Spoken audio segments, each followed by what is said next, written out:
The Duke's wife stood in the doorway of her own bedroom and watched her husband kiss another woman on the mouth. Not a stolen moment, not a fleeting mistake. A slow, deliberate claiming. His hand in her hair, her laughter soft against his throat. They didn't even notice Elena. 3 years of marriage, and she had become so invisible that betrayal didn't require closed doors anymore. She pressed one hand into her stomach, still flat, still secret, and felt the truth settle like iron in her chest. She was carrying the heir to the Ashcroft name, and the man who should have been hers would never know it. Because tonight, Elena Viermont was going to vanish. If you want to see how far a woman can run when she has nothing left to lose, and what happens when the man who destroyed her finally realizes what he's lost, stay with me until the end. Drop a like, leave a comment with the city you're watching from, and let's see how far this story can travel. Elena had learned to walk quietly. Not out of grace, though the servants always mistook it for that, but out of necessity. In Stormhaven Manor, noise drew attention. Attention drew Rowan, and Rowan's attention was a coin toss between cold indifference and cutting cruelty. So she moved through the halls like a ghost in silk slippers, her steps soundless on marble floors that had seen 200 years of Ashcroft blood. The East Wing was hers in name only. A gilded cage with tall windows that overlooked gardens, she wasn't welcome to walk through alone. It was early October when everything changed. The morning had been ordinary enough. Breakfast in her chambers, toast, tea, fruit she didn't touch. A maid named Petra, who pitied her too much to meet her eyes. A stack of unopened correspondence forwarded from her family estate, each one a reminder that the Viramonts had sold her and spent the money within a year. She'd stood at the window for an hour, watching fog roll in from the coast, thick and gray and suffocating. Fitting. Then the nausea hit. It came in waves, sharp, insistent, impossible to ignore. She'd barely made it to the basin before her stomach turned itself inside out. Petra appeared at her shoulder like a shadow, steadying her with surprising strength for such a small woman. "My lady, shall I send for the physician?" "No." Elena's voice came out hoarse. "It's nothing. Something I ate." But Petra's eyes went soft with knowing, and Elena felt the truth crack open between them like an egg. She wasn't sick. She was pregnant. Bacanas. Dr. Hollis came anyway. Petra must have sent word despite her protest, because the old man arrived that afternoon with his black leather case and his 2 gentle hands. He confirmed it with barely an examination. 8 weeks, I'd estimate, perhaps 9. Elena sat very still on the edge of her bed, hands folded in her lap. "Does the Duke need to be informed immediately?" "That's your choice, Your Grace, though I imagine he'll be pleased. An heir is no small matter for a family like the Ashcrofts."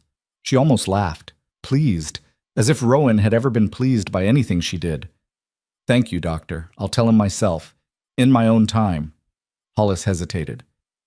"Your Grace, if I may—" "You may not." He left with a bow that felt like pity. Elena didn't tell Rowan that night, or the next, or the one after that. She told herself it was strategy, that she needed time to think, to plan, to figure out how to use this one piece of leverage she'd been handed. But the truth was simpler and uglier. She didn't want to give him anything. Not her body, which he'd already claimed on their wedding night with all the warmth of a business transaction. Not her obedience, which he expected the way other men expected sunrise.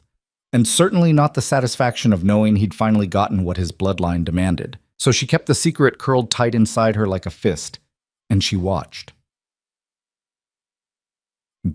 Rowan Ashcroft was not a kind man.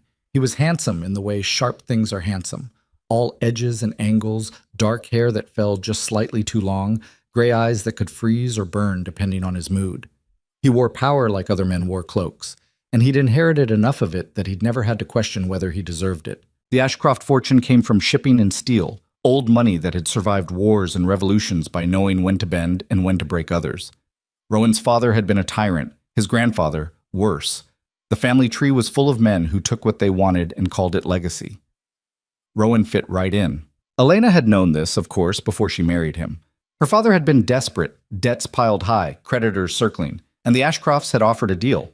Marriage in exchange for financial salvation. A daughter for a dukedom. She'd been 19. Rowan had been 28, newly titled after his father's sudden death and utterly uninterested in a bride beyond what she represented. Legitimacy, alliance, heirs. Their wedding had been grand. 300 guests, orchids imported from the south, champagne that cost more than most families earned in a year. Their wedding night had been efficient, and every night since had been absence. He kept mistresses, of course. Everyone knew. The servants whispered about it in the kitchens. The ladies at court smiled behind their fans when Elena entered a room. Even her own mother had written once to say, "All men stray, darling. A wife's duty is to pretend not to notice." But Rowan didn't even bother with pretense. He brought them to the manor, installed them in guest suites, dined with them in halls where Elena was expected to sit silent and dignified, performing the role of duchess, while he performed the role of satisfied husband. She'd learned not to flinch, but she'd never learned not to feel. The woman's name was Isabel. Tall, auburn-haired, with the kind of laugh that sounded like music and made men lean in closer without realizing they were doing it. She'd been at the manor for a week, ostensibly as a guest of Rowan's cousin, but everyone knew the truth. Elena had seen the way Rowan looked at her during dinner, like she was something he'd already won. And Isabel looked back with the confidence of a woman who knew her value and had no intention of apologizing for it. On the 8th night, Elena made the mistake of retiring early.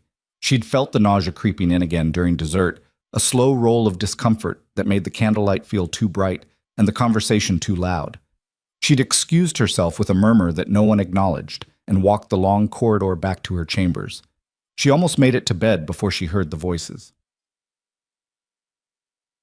They were in the sitting room attached to her bedroom. Her sitting room. The one she used for correspondence and morning tea and the small, quiet moments when she pretended her life wasn't a performance. The door was ajar. Rowan's voice came first, low and amused. "You're terrible at being discreet.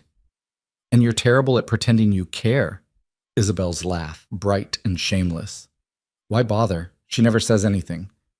Elena's hand froze on the doorframe. "She knows her place." Rowan's tone was casual, dismissive, the way someone might discuss wallpaper or weather. "It's one of her few virtues. Poor thing. Does she ever fight back?" "Why would she? She has everything a woman could want: title, wealth, security. Everything but you." A pause. Then Rowan's voice, quieter but no less cruel. "She never asked for me, just the name." Elena felt something inside her chest crack clean in half.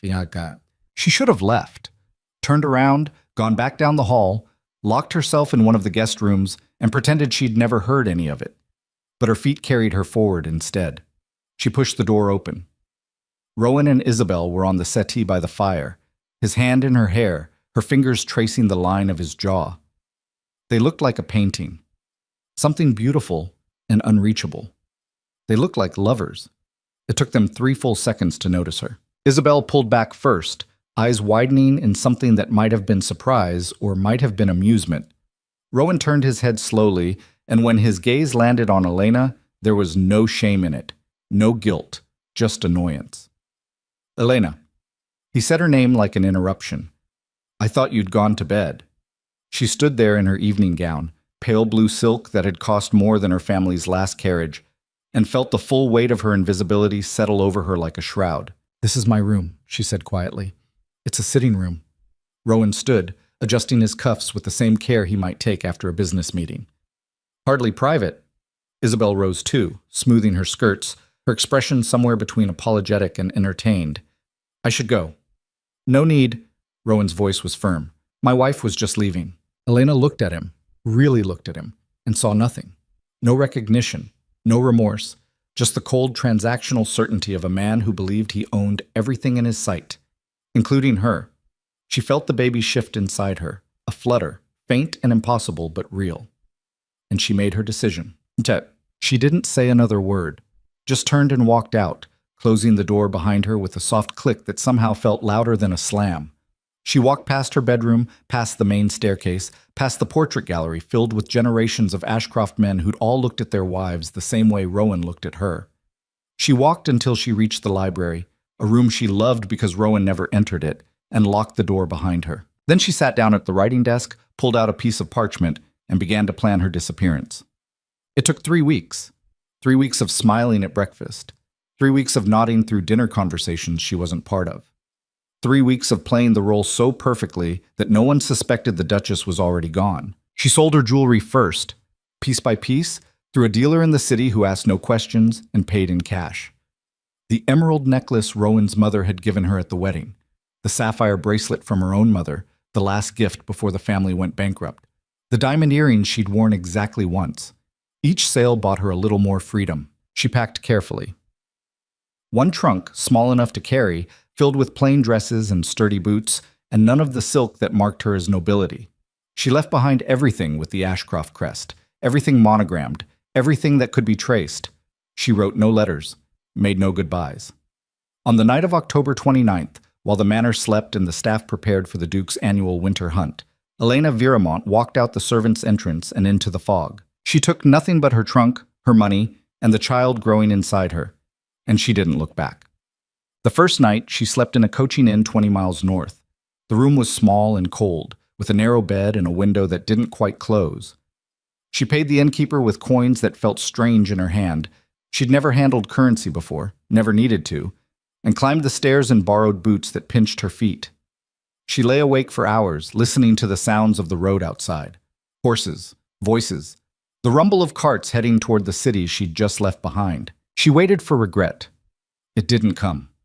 What came instead was relief, vast and terrifying and so overwhelming she had to press her fist to her mouth to keep from sobbing. She was free. For the first time in 3 years, maybe for the first time in her entire life, no one was watching her. No one was measuring her worth. No one was deciding what she was allowed to want.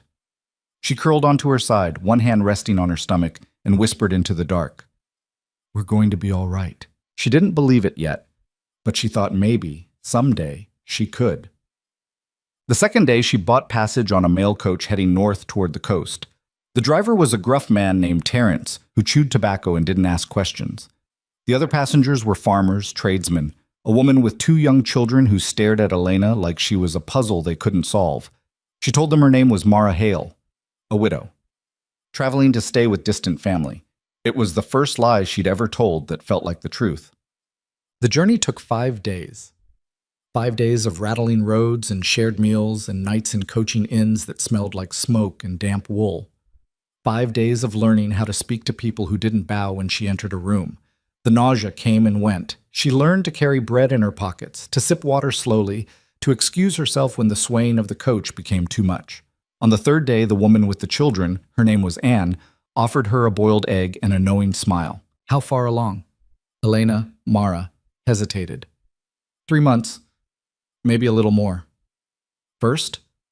"Yes." Anne nodded. "It gets easier and harder, but you'll manage." Mara didn't ask how she knew, just accepted the egg and the kindness and tucked both away like treasures. They reached the village of Greymoor on a wet, gray afternoon that felt like the edge of the world. The coast stretched out beyond the cliffs, wild, dark, endless. The village itself was small, maybe 200 people, clustered around a harbor that serviced fishing boats and the occasional trade ship. The buildings were stone and wood, weathered by salt and wind, and the streets were more mud than cobblestone. It was nothing like Stormhaven. It was perfect. Mara found lodging in a boarding house run by a woman named Branna Colt, a widow herself, sharp-eyed and broad-shouldered, with gray hair pulled into a bun so tight it looked painful. "You running from something or toward something?" Branna asked as she showed Mara to a room on the second floor. "Does it matter?" "Not to me, long as you pay on time and don't bring trouble." Mara set her trunk down and looked around. The room was barely 10 feet across, with a bed, a chair, a washstand, and a window that overlooked the harbor. It was the most beautiful thing she'd ever seen. "I can pay," she said, "and I don't want trouble." Branna studied her for a long moment, then nodded. "Good. Supper's at 6. You'll eat with the rest of us, or not at all?" "I'll be there." Branna turned to go, then paused in the doorway. "You got a trade, girl?" "No." "Then you'll learn one. No one survives winter here without working." And she was gone. Mara learned fast. She learned to gut fish with a knife that was always sharper than she expected. She learned to mend nets, to salt cod, to haul water from the well when the pump froze.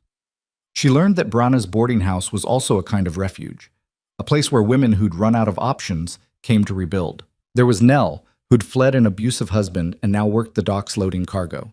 There was Iris, a girl of 16 who'd gotten pregnant and been thrown out by her family.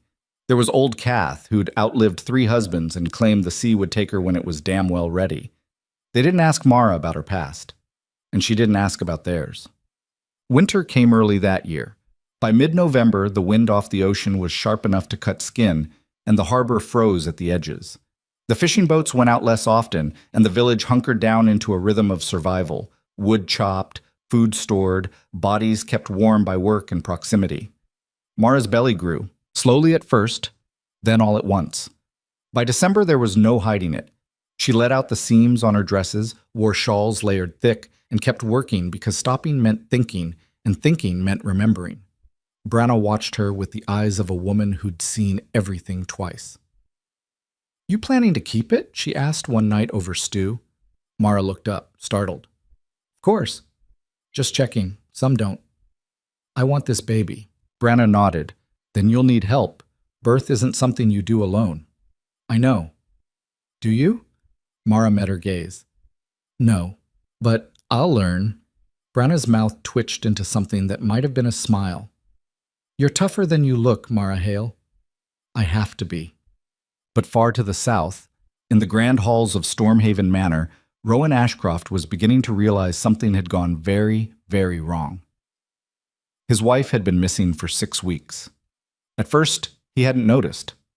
Elena's absence was so Chang routine that it took the head housekeeper asking about her wardrobe storage for him to realize he hadn't seen her at meals in days, then weeks. A search of her chambers revealed nothing missing except some plain dresses and a single traveling trunk. No note, no letter, no explanation, just gone. He'd sent men to her family estate first. The Viramonts claimed ignorance. Too eagerly, he thought, but they had nothing to gain by hiding her. Then the cities, the coaching inns, the ports. Nothing. It was as if the Duchess of Ashcroft had simply evaporated, and for the first time in his life, Rowan felt something he didn't recognize. Not anger, not inconvenience, fear. He stood in her sitting room, the one where he'd kissed Isabel, the one where Elena had stood in the doorway and said nothing, and tried to understand. Why would she leave? She had everything. Wealth, status, protection. He'd given her a title women would kill for. What more could she possibly want? The question ate at him. He sent more men, hired investigators, offered rewards. And in the dark, quiet hours when he couldn't sleep, he remembered the way she'd looked at him that night. Not angry, not hurt, just empty. Like she'd already decided he didn't matter, and for reasons he couldn't name that haunted him more than her absence ever could. In Greymoor, Mara Hale learned to survive winter. She learned that cold was a living thing, that hunger was negotiable, that exhaustion could be endured if you had a reason. Her reason kicked her ribs at night and made her crave pickled herring at dawn. She worked until her hands bled, then wrapped them and worked more. She listened to Branna's stories about the sea and Nell's advice about childbirth and Iris's fears about motherhood. And slowly, painfully, she became someone new. Not Elena, the silent duchess. Not a Viramont, the ruined daughter. Just Mara, a woman who'd chosen survival over submission. And when the snow fell heavy in January and the baby moved strong inside her, she stood at the cliffs and looked out at the frozen sea and thought, "He'll never find me here. And even if he does, I'm not going back." She was wrong about him never finding her. The mistake came in February, during the worst storm Greymoor had seen in a decade. The kind of storm that turned the harbor into a thrashing monster and sent fishermen scrambling to secure boats that bucked against their moorings like wild horses. Mara was 7 months pregnant by then, her belly so round she had to lean back when she walked to keep her balance. Branna had forbidden her from working the docks weeks ago, but there were still tasks: mending, cooking, keeping the fire fed in the boarding house common room where the women gathered to wait out the wind. The storm hit on a Tuesday afternoon. One moment the sky was gray and heavy. The next it opened up like something had torn it apart from the inside. "Get inside!" Branna shouted from the doorway, her voice barely audible over the roar. "Nell! Iris! Now!" They'd been securing shutters, but the wind was already ripping them from hinges. Nell grabbed Iris by the arm and hauled her toward the house, both of them soaked through in seconds. Mara stood at the window watching the harbor churn. Waves crashed over the pier, swallowing it whole, then pulling back only to hit again. A fishing boat had broken loose and was smashing itself to pieces against the rocks. "You shouldn't be on your feet," Branna said, appearing at her shoulder with a blanket. Sit down before you fall down. I'm fine. You're 7 months gone and swaying like a drunk. Sit. Mara sat. The baby was moving, restless and uncomfortable, pressing against her ribs in a way that made breathing difficult. She wrapped the blanket around herself and tried to ignore the spike of anxiety that came with every crack of thunder. The storm lasted 18 hours. When it finally broke, just after dawn, the village was a wreck. Roofs torn off, fences flattened, the pier half destroyed. 3 boats lost. No deaths, miraculously, but enough damage that everyone who could walk was already outside assessing what could be saved and what was simply gone. Mara helped where she could, mostly by staying out of the way and making endless pots of tea for the workers who came in shivering and exhausted. She didn't see the stranger until midday. He arrived on horseback, alone, picking his way carefully through the muddy streets like he wasn't sure the ground would hold. He wore a dark coat and riding boots, both expensive, both completely wrong for a place like Greymore. Nell saw him first. Who the hell is that? Mara looked up from the pot she was stirring and felt her heart stop. She didn't recognize his face, but she recognized the quality of his clothes, the way he sat in the saddle like someone who'd been born to it, the deliberate precision of his movements. Nobility, or someone in their employ. Probably a merchant, Branna said, squinting through the window. Storm might have blown him off course. But Mara knew better. She set down the spoon very carefully and walked toward the back door. Mara? Iris's voice concerned. You all right? I need air. She made it outside before her knees gave out. The alley behind the boarding house was narrow and littered with debris from the storm, broken crates, shingles, a shattered barrel that still smelled like fish. Mara braced herself against the wall and forced her breathing to slow. He'd found her. Or someone had. It didn't matter which. The result was the same. She pressed both hands to her belly and felt the baby shift, a slow roll that was almost reassuring. Almost. You can't take her, she whispered. I won't let you. The baby kicked hard, like agreement. Mara closed her eyes and tried to think. She had money. Not much, but enough to buy passage on a ship if she needed to run again. She had friends here, maybe, people who might hide her if she asked. Or she could stay. Brazen it out. Pretend to be exactly who she'd claimed. A widow named Mara Hale, with no connection to anything or anyone south of here. She was still deciding when the back door opened and Branna stepped out. You look like you've seen a ghost. Mara didn't answer. Branna came closer, her expression unreadable. That man asking questions at the tavern. You know him? No. But you know who sent him. It wasn't a question. Mara met her eyes and saw no judgment there. Just calculation. Branna was a woman who understood survival, who'd probably run from something herself once. If I told you I needed to leave tonight, Mara said quietly, would you help me? Branna was silent for a long moment. Then she shook her head. You're in no shape to travel. Storm wrecked half the roads, and you're a month from giving birth. You wouldn't make it 10 miles. Then what do I do? You let me handle it. Branna, you're not the first woman to show up here with a secret, Mara, and you won't be the last.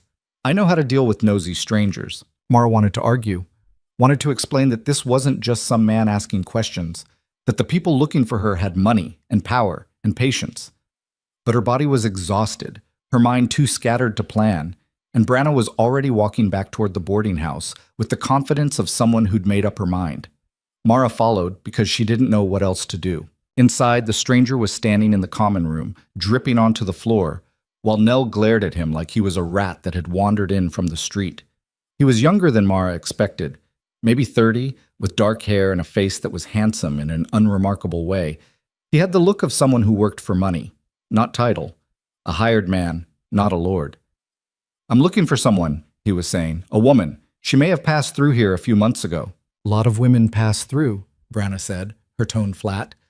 You'll have to be more specific. She would have been traveling alone, well-dressed, even if she was trying not to be. Probably using a false name. Nell snorted. Half the people in this village are using false names. It's not a crime. The man's jaw tightened. I'm not here to cause trouble. I just need information. And we don't have any, Branna said. So unless you're planning to pay for a room, you can get back on your horse and try the next village. He reached into his coat and pulled out a small purse. The coins inside clinked heavily. I can pay for the room and the information. Branna didn't even look at the purse. Money doesn't buy what doesn't exist. Mara stood very still in the doorway, trying to make herself small. The stranger's eyes swept the room once, passing over her without pausing. She was just another pregnant woman in a house full of them. Unremarkable. Invisible. For once, invisibility felt like safety. The man sighed and pocketed the purse. If anyone remembers anything, I'll be at the tavern for the next 2 days. There's more money for useful information. I'm sure there is, Branna said. Doors behind you. He left without another word. The moment the door closed, Nell let out a breath. Well, that was subtle. Who do you think sent him? Iris asked, her voice hushed. Someone with money to burn, Branna said. She turned to look at Mara, her expression carefully neutral. You should rest. Upstairs. Mara nodded and climbed the stairs on shaking legs.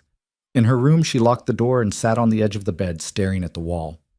2 days. She had 2 days before the man gave up and moved on, or before someone in the village decided that money was worth more than loyalty to a stranger. She had 2 days to decide if she was going to run or fight, or something else entirely. The baby kicked again, insistent. I know, Mara whispered. I know. That night, she didn't sleep. She sat by the window and watched the harbor, dark and quiet now after the storm. The boats were being repaired, piece by piece. The village was rebuilding, and Mara realized something that made her chest tighten with a feeling she couldn't name. She didn't want to run anymore. She was tired. Tired of looking over her shoulder, tired of lying, tired of being afraid that every stranger was a threat. She'd spent 3 years in Stormhaven being invisible, and she'd spent the last 4 months in Greymore becoming real. She wasn't going to give that up, not for Rowan, not for anyone. But she also wasn't stupid. If the man at the tavern was asking questions, it meant Rowan knew she'd come north. He didn't know exactly where yet, but he was getting closer, and when he found her, because he would eventually, she needed to be ready. The next morning, Mara went to see the midwife. Her name was Constance, a woman in her 60s who'd delivered half the babies in Greymore and buried the other half's mothers. She lived in a small cottage on the edge of the village, surrounded by herbs and drying plants that smelled like earth and something sharper. You're early, Constance said when she opened the door. Not due for another month at least. I know. I need to ask you something. Constance stepped aside to let her in. The cottage was warm, cluttered, lived in. Mara sat in the chair by the fire and tried to organize her thoughts.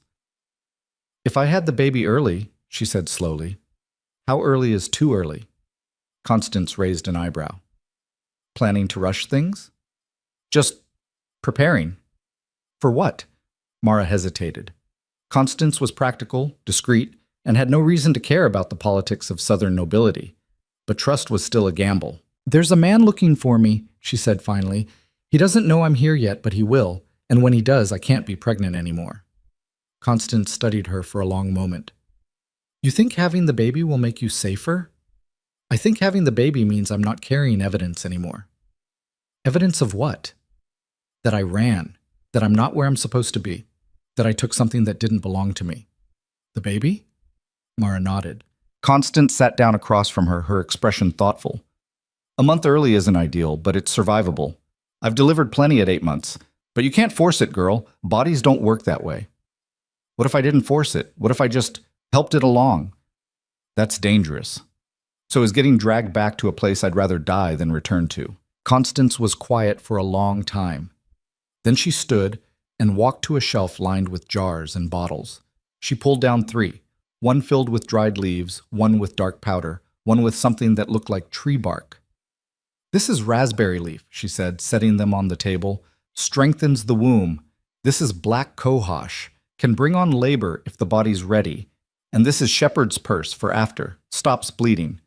Mara stared at the jars. Will it work? Maybe, maybe not. And if it does, it'll hurt like hell. I don't care. Constance gave her a look that was equal parts pity and respect. You're braver than you look, Mara Hale. Or stupider. Same thing, most days. Constance wrapped the jars in cloth and handed them over.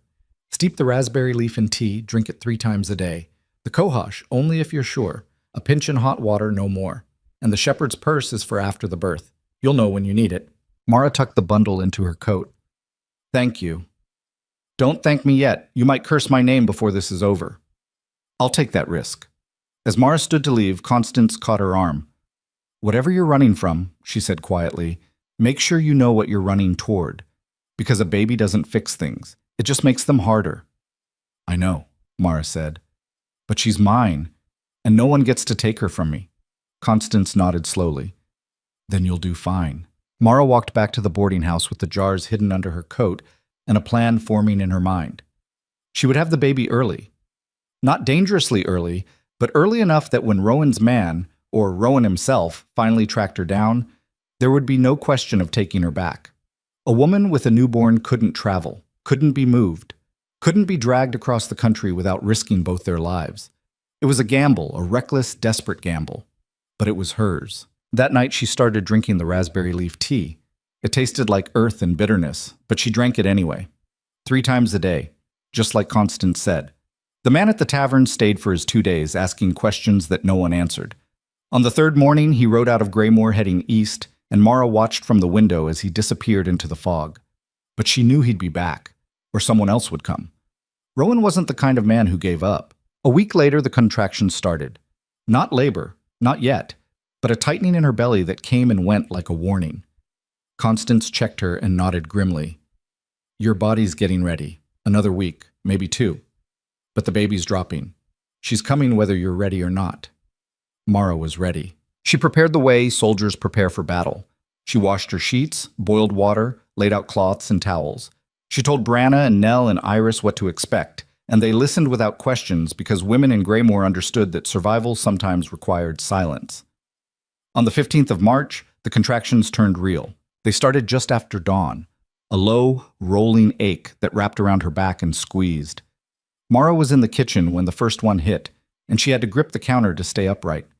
Iris saw her face. Is it, yes. I'll get Constance. The midwife arrived within the hour, took one look at Mara and nodded. Upstairs, now. The labor lasted 14 hours. 14 hours of pain that rewrote Mara's understanding of what a body could endure. Constance had warned her it would hurt, but nothing prepared her for the reality of it. The way the contractions built and broke like waves, the way her body stopped being hers and became something else entirely. Branna stayed with her the whole time, holding her hand and telling her to breathe, to push, to rest, to push again. You're doing fine, Branna said, her voice steady even when Mara screamed. She's almost here. I can't. You can. You will. And she did. At 8:30 in the evening, with the sun setting red over the harbor, Mara's daughter was born. She came out screaming, furious and alive, her face red and wrinkled and perfect. Constance caught her, wiped her down, and placed her on Mara's chest. Healthy girl, small but strong. Mara looked down at the tiny squirming thing in her arms and felt something break open inside her chest. Love. Fierce and irrational and overwhelming. Hello, she whispered, her voice shaking. I'm your mother. The baby's eyes opened, dark and unfocused, and Mara thought, You're mine. You're mine and no one can take you. Branna leaned over, smiling. She's beautiful. What's her name? Mara hadn't thought about it, hadn't let herself think about it because naming her made it real. But now, holding her daughter, feeling the weight of her, the warmth of her, there was only one name that felt right. Elara, she said softly. Her name is Elara. Elara Hale, Branna repeated. It suits her. Constance finished cleaning up, gave Mara instructions about feeding and healing, and left with a warning to rest. But Mara didn't rest. She lay in bed with Elara curled against her chest, listening to the tiny hitching breaths, and made silent promises. I will keep you safe. I will teach you to be strong. I will never let anyone make you feel small. Outside, the wind picked up, rattling the shutters. And somewhere far to the south, Rowan Ashcroft received word that the search had narrowed. A village on the northern coast, a woman matching the description, a boarding house run by a widow who didn't answer questions. He read the report twice, then stood and walked to the window of his study. For 4 months, he'd been haunted by her absence. Not because he missed her, he told himself it wasn't that, but because the not knowing was unbearable. Where had she gone? Why had she left? And what did it say about him that his own wife would rather disappear than stay? The questions had eaten at him, night after night, until he couldn't sleep, couldn't think, couldn't focus on anything but the empty space she'd left behind. He told himself he wanted her back because of duty, because an Ashcroft Duchess didn't simply vanish, because there were expectations, appearances, legacies to maintain. But the truth, which he was only now beginning to admit, was simpler and uglier. He wanted her back because losing her made him feel powerless, and Rowan Ashcroft had never been powerless in his life. He called for his horse. "Your Grace," his steward said, appearing in the doorway. "It's past dark. The roads—" "I'll leave at dawn." "To go where?" Rowan looked at him, and the steward took a step back. "North," Rowan said. "I'm going north." In Greymoor, Mara woke to the sound of Alara crying. It was the third time that night.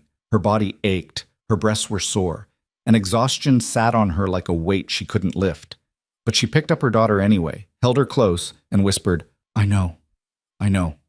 I've got you." Alara quieted, her tiny fist curling around Mara's finger. And Mara realized with a clarity that was almost frightening that she would kill for this child. Not metaphorically, not dramatically. Actually kill. If Rowan came. If he tried to take Alara, tried to claim her, tried to drag them both back to Stormhaven, Mara would stop him. However she had to. She looked down at her daughter's sleeping face and felt something harden inside her chest. She wasn't the silent Duchess anymore. She was a mother. And mothers, she was learning, were capable of anything. 3 days later, a rider arrived in Greymoor. Not the hired man from before. This one was different, taller, broader, with gray eyes that swept the village like he was cataloging every detail. Branna saw him first and came upstairs to warn her. "He's here," she said quietly. "The one you've been waiting for." Mara stood by the window, Alara asleep in her arms, and looked down at the street. Rowan Ashcroft dismounted his horse and stood in the mud of Greymoor like a king surveying a conquered land, and Mara felt her heart turn to ice. He looked smaller than she remembered, not physically. Rowan was still tall, still carried himself with the kind of rigid posture that came from a lifetime of being told he mattered.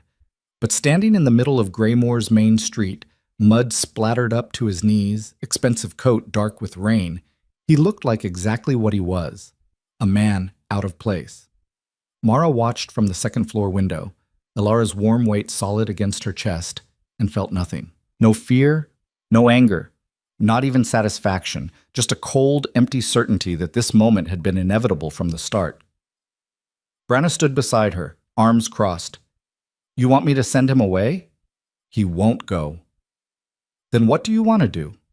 Mara adjusted Alara carefully, making sure the blanket covered her completely. The baby was 3 days old, still so small she barely seemed real. Her daughter, her blood, her choice. "I'll talk to him," Mara said, "but not here and not alone." "Where?" "The docks. Public enough that he can't make a scene, isolated enough that we can speak plainly." She looked at Branna. "Will you come with me?" Branna's expression didn't change, but something flickered in her eyes, approval maybe, or recognition. "Of course. And if things go wrong, they won't." "If they do," Mara said firmly, "take Alara. Get her out of here. There's money sewn into the lining of my trunk. Enough to get you both passage on a ship going anywhere." "Mara, promise me." Branna held her gaze for a long moment, then nodded once. "I promise. But it won't come to that." Mara wasn't so sure. She dressed carefully, choosing the plainest dress she owned. Brown wool, patched at the elbows. Nothing that marked her as anything other than what she'd become. She braided her hair simply, washed her face, looked at herself in the cracked mirror above the washstand. The woman looking back was a stranger. Thinner than she'd been in Stormhaven, harder around the edges, with shadows under her eyes that spoke of sleepless nights and difficult choices. But her gaze was steady. Elena Vieramont would have been terrified.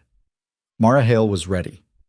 She handed Alara to Iris, who took the baby with the practiced ease of someone who'd grown up in a house full of children.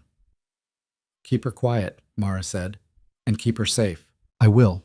Iris's voice was soft but certain. "Go do what you need to do." Mara nodded and followed Branna downstairs. Rowan was waiting in the common room. He'd removed his coat and was standing by the fire, hands clasped behind his back, looking around the space with barely concealed distaste. When Mara entered, his head snapped toward her, and for just a second, less than a heartbeat, something crossed his face that might have been relief. Then it was gone, replaced by the cold mask she knew so well. Elena. Her name in his mouth felt like a slap. That's not my name anymore, she said quietly. His jaw tightened. We need to talk. Then talk. But not here. She walked past him without waiting for a response and pushed through the front door into the cold March air. The sky was heavy with clouds, threatening rain, and the wind off the ocean cut through her dress like a blade.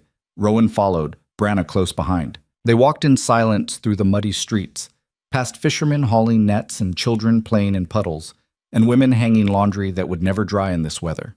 No one looked twice at them. In Graymore, everyone minded their own business. The docks were mostly empty, just a few boats tied up and rocking gently in the swell. Mara led them to the far end, where the pier jutted out over dark water, and turned to face him. You shouldn't have come, she said.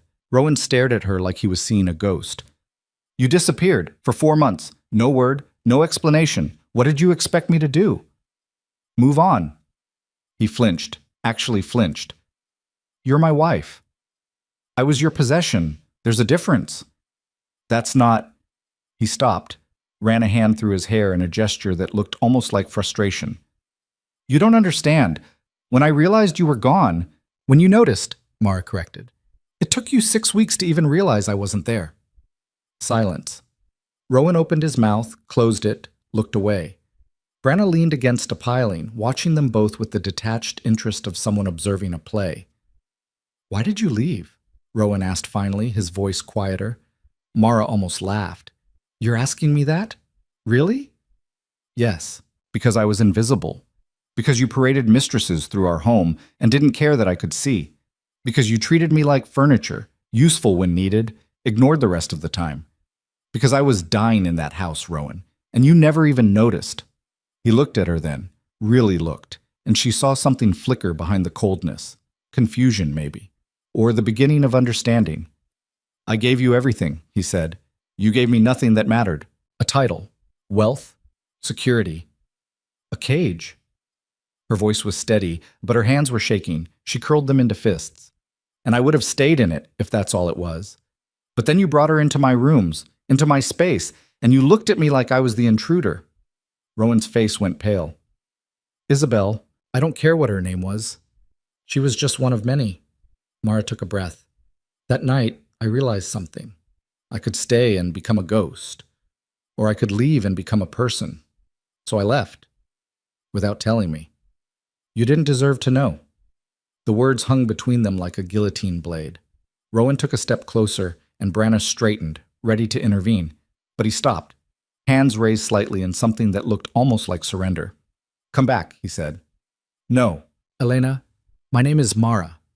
That's not your name. That's not who you are. It's who I chose to be, and that makes it more real than anything you ever gave me. His expression twisted into something ugly. You think you can just walk away?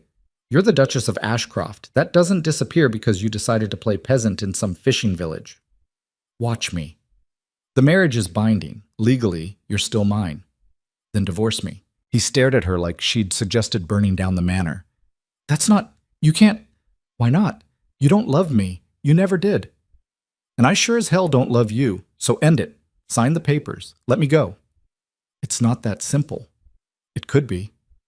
The scandal, would be yours to deal with, not mine. Rowan shook his head slowly, almost wonderingly. You've changed. Yes. I don't recognize you. Don't. Good. Mara wrapped her arms around herself against the cold. The woman you married doesn't exist anymore. She died the night you brought your mistress into her rooms and didn't even have the decency to pretend it mattered. For a long moment, neither of them spoke. The wind picked up, carrying the smell of salt and fish and rain. A gull screamed overhead. The boat behind them creaked against its mooring. Then Rowan said, very quietly, I'm sorry. Mara blinked. What? I said, I'm sorry. He wasn't looking at her. His gaze was fixed on the water, his jaw tight. I never thought about what it was like for you. I should have. It was possibly the first genuine thing he'd ever said to her, and it changed nothing. Thank you, Mara said, and meant it. But I'm still not coming back. His head snapped up. Then what do you want? I want you to leave. Go back to Stormhaven, tell everyone I'm dead, and forget I ever existed. I can't do that. Why not? He hesitated, and in that hesitation, Mara saw something shift. A decision being made. A line being crossed. Because you're carrying my child, he said. The world tilted. Mara's heart stopped, restarted, stuttered. She opened her mouth, but no sound came out. Branna stepped forward, her hand moving to the knife at her belt. How did you— The physician, Rowan said, still watching Mara. Dr. Hollis, he kept records. When I was searching for you, I went through everything. Your medical history. The last entry was dated 2 days before you disappeared. He paused. 8 weeks pregnant. Mara felt the blood drain from her face. That was 4 months ago, Rowan continued, his voice gaining strength. Which means you're— what? 7 months now? 8? You can't hide it forever, Elena, and you can't keep my heir from me. She's not yours. The words came out before she could stop them. Rowan went very still. What did you say? I said she's not yours. She's mine. She? His eyes widened. You've already— 3 days ago, a girl, healthy, perfect, and she has nothing to do with you. The hell she doesn't. Rowan's composure shattered. That's my daughter. You have no daughter. You have a wife who left you and a child you'll never meet. You can't do this. I already did. He lunged forward, and Branna moved between them so fast Mara barely saw it. The knife was out, the point pressed against Rowan's chest hard enough to dent fabric. Step back, Branna said, her voice like iron. Now. Rowan froze, hands raised. I'm not going to hurt her. You've done nothing but hurt her for 3 years. So yes, you are going to step back, and you're going to listen. Slowly, Rowan retreated. Branna lowered the knife but didn't put it away. Mara's legs were shaking so badly she thought she might collapse. She locked her knees and forced herself to stay upright. You want to know why I didn't tell you I was pregnant? She said, her voice trembling. Because I knew you'd do exactly this. You'd decide the baby was yours, that you had some claim, some right, but you don't. You were never a husband. You'll never be a father. You're just a man who thinks ownership is the same as love. That's not fair. Life isn't fair, Rowan. You taught me that. He looked at her with something that might have been anguish. Let me see her, just once, please. No. Elena, no! The word tore out of her, raw and ragged. You don't get to ask me for anything. You don't get to play the wounded party. You made your choices. Every single day for 3 years you chose to ignore me, to humiliate me, to make me feel worthless. And now you want me to hand over my daughter so you can what? Claim her? Parade her around as the Ashcroft heir? Turn her into another pawn in your family's endless game? I wouldn't. You would. Because that's all you know how to do. Rowan's face twisted. I came here to bring you home. I am home. This? He gestured at the village around them, his voice dripping with contempt. This is nothing. A fishing village full of people who will be dead or destitute in 10 years. You think you can raise an Ashcroft heir here? She's not an Ashcroft, Mara said coldly. Her name is Alara Hale, and she'll grow up knowing she's worth more than a title. Something in Rowan's expression cracked. You can't erase me. I can try. I'll fight you, legally. I have resources you can't imagine. I'll drag this through every court in the country if I have to. Then do it. Mara stepped forward, ignoring Branna's warning hand on her arm. Take me to court. Spend your money. Ruin your reputation. But know this. If you try to take my daughter, I will disappear again. And this time, you'll never find me. You can't run forever. Watch me. They stared at each other across the space between them, former husband and wife, jailer and escapee. 2 people who'd once stood before witnesses and promised things neither of them understood. Then Rowan's shoulders sagged, just slightly, and Mara saw it. Defeat. Not total, not permanent, but real. I need time, he said quietly, to think. You can have all the time you want, as long as you take it somewhere else. I'm staying in the village, at the tavern. Fine, but if you come near the boarding house, Branna will gut you before you reach the door. Branna smiled. She's not exaggerating. Rowan looked between them, then nodded once. 3 days. I'll give you 3 days, and then we talk again. There's nothing left to talk about. We'll see. He turned and walked away, his boots loud on the wooden pier. Mara watched him go until he was out of sight, then her legs finally gave out. Branna caught her before she hit the ground, strong arms holding her upright. "I've got you," Branna murmured. "You did good." "He knows," Mara whispered. "He knows about Alara. And he can't do anything about it." "He'll try." "Let him try." Branna helped her stand. "You're not alone in this, Mara. You've got me. You've got Nell and Iris and half the women in this village. He's one man with money. We're a community. Money doesn't mean much here." Mara wanted to believe her, but she'd lived in Rowan's world long enough to know that money meant everything, everywhere. They walked back to the boarding house in silence. When they arrived, Iris met them at the door, Alara bundled in her arms. "She's been fussing," Iris said. "I think she's hungry." Mara took her daughter, felt the warm weight settle against her chest, and everything else fell away. "Hello, sweet girl," she whispered. "I'm sorry I left. I'm here now." Alara's tiny mouth opened in a yawn, and Mara felt tears prick her eyes. Branna squeezed her shoulder once, then left her alone. Upstairs, Mara sat in the rocking chair by the window and nursed Alara, watching the sky darken outside. The baby fed hungrily, her small fists kneading against Mara's skin, and Mara let herself cry quietly while her daughter drank. She'd thought seeing Rowan would feel like victory. Instead, it just felt like grief. Grief for the girl she'd been when she married him, so hopeful and naive. Grief for the 3 years she'd lost trying to become someone he might notice. Grief for the fact that even now, even free, she couldn't escape him completely.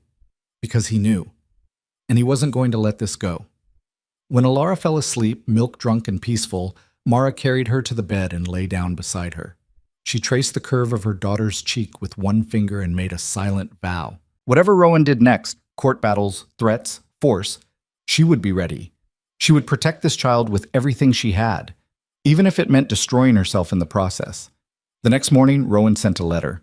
It was delivered by a village boy who looked terrified and clutched the envelope like it might explode. Branna took it, paid the boy double what he was owed, and brought it upstairs.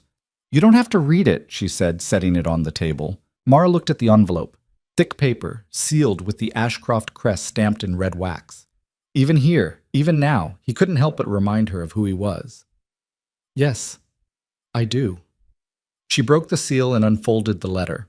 The handwriting was Rowan's, precise, controlled, each letter perfectly formed. "Elena, I understand your anger. I deserve it. But I cannot walk away from my child, regardless of what you believe I deserve. I am proposing a compromise. Allow me to remain in Greymore for 1 month. I will not approach you or the baby unless you permit it. I will work, like anyone else, to earn my keep. I will prove to you that I am capable of change. If at the end of that month you still want me gone, I will leave.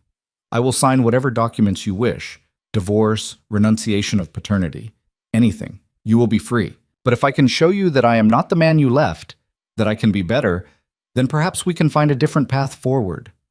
Not as Duke and Duchess, as two people trying to do right by their daughter. I am not asking for forgiveness. I am asking for a chance." Mara read it twice, then handed it to Branna without a word. Branna scanned it quickly, her expression unreadable. "What do you want to do?" "I don't know. He's asking for a month." "I know." "Do you trust him?" "No." "Then why are you considering it?" Mara looked down at Alara, asleep in the cradle beside the bed. "Because what if he's telling the truth? What if he could change?" "People don't change, Mara. Not like that." "Maybe not, but—" She hesitated, trying to put words to the feeling growing in her chest. "Alara deserves to know her father. Even if he's terrible. Even if I hate him, she deserves the choice. She's 3 days old. She doesn't get a choice yet. Then I'm making it for her." Mara took a breath. 1 month. He stays, he works, he proves himself. And if he can't, if he tries anything, if he steps out of line even once, he leaves and never comes back. "You're sure?" "No, but I'm doing it anyway." Branna studied her for a long moment, then nodded. "All right. I'll send word to the tavern, but he works under my supervision, and if I say he's done, he's done." "Agreed." Mara picked up a pen and wrote a single word on the back of Rowan's letter. "Yes." Then she sealed it and sent it back before she could change her mind. That afternoon, Rowan Ashcroft reported to the docks. He arrived wearing work clothes, plain trousers, a rough shirt, boots that looked too new, and stood awkwardly at the edge of the pier like he wasn't sure what to do with his hands. Branna looked him up and down with the expression of someone evaluating livestock. "You ever worked a day in your life?" "No." "Thought not." She handed him a coil of rope. "You're on net repair. Nell will show you how." Nell, who'd been mending a tear in one of the big fishing nets, looked up and grinned.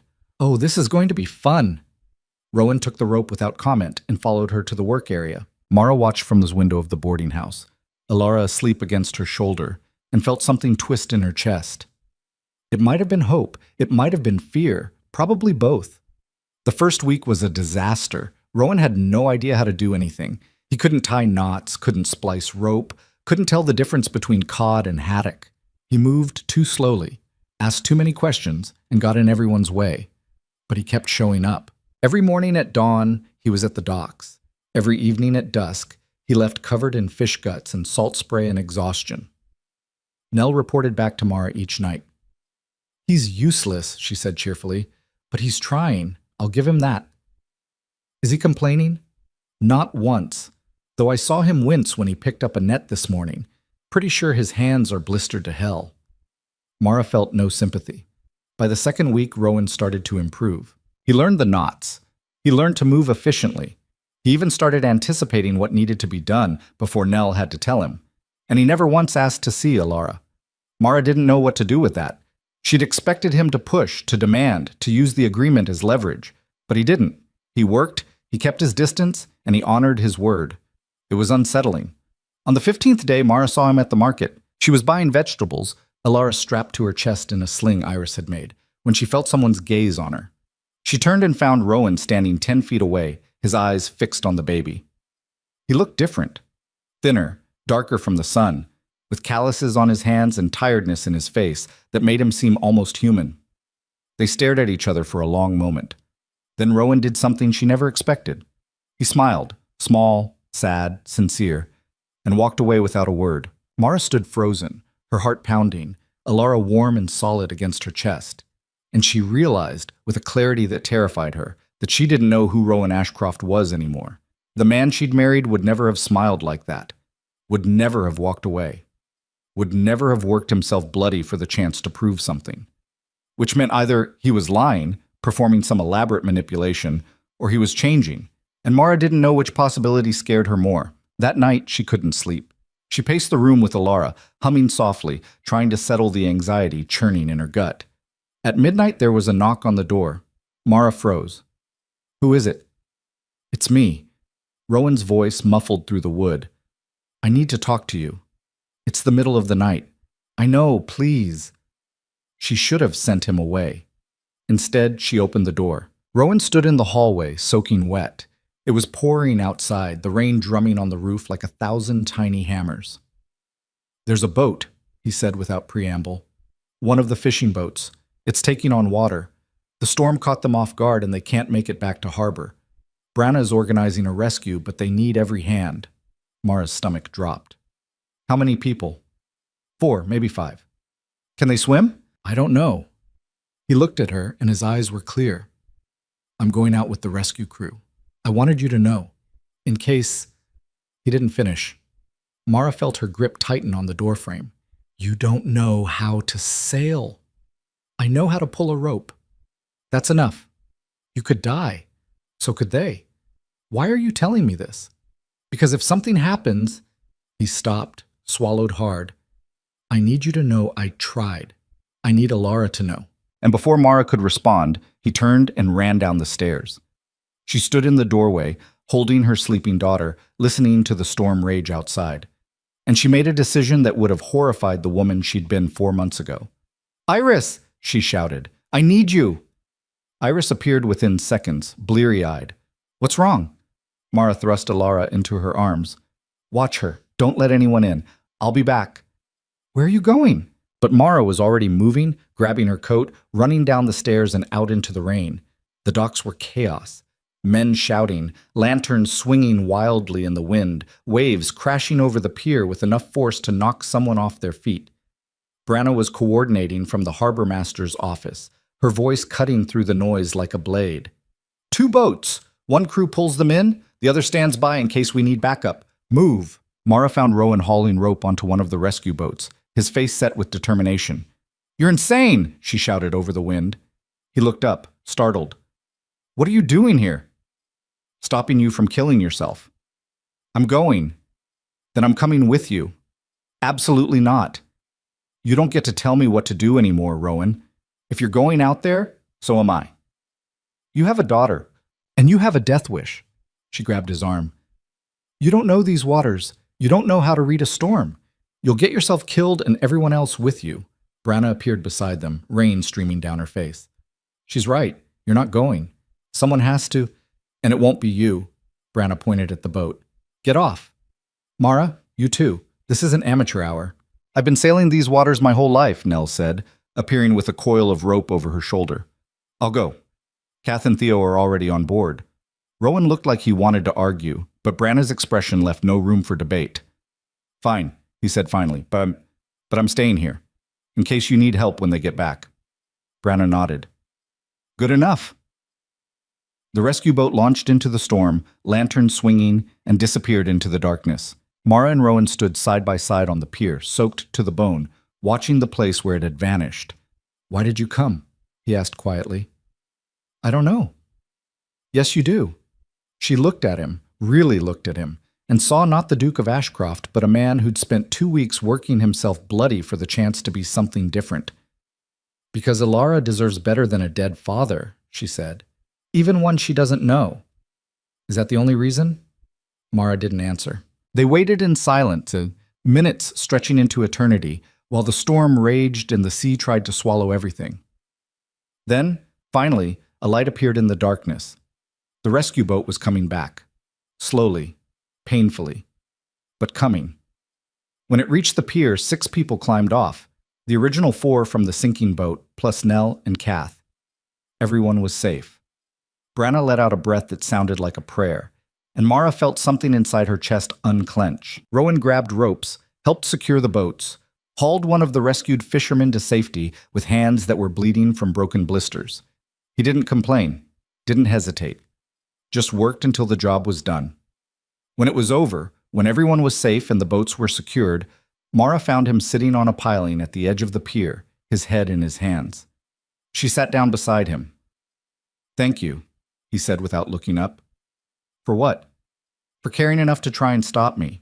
I was being practical." "You were being kind." He lifted his head and his eyes were red-rimmed. "I don't deserve it." "No," Mara agreed.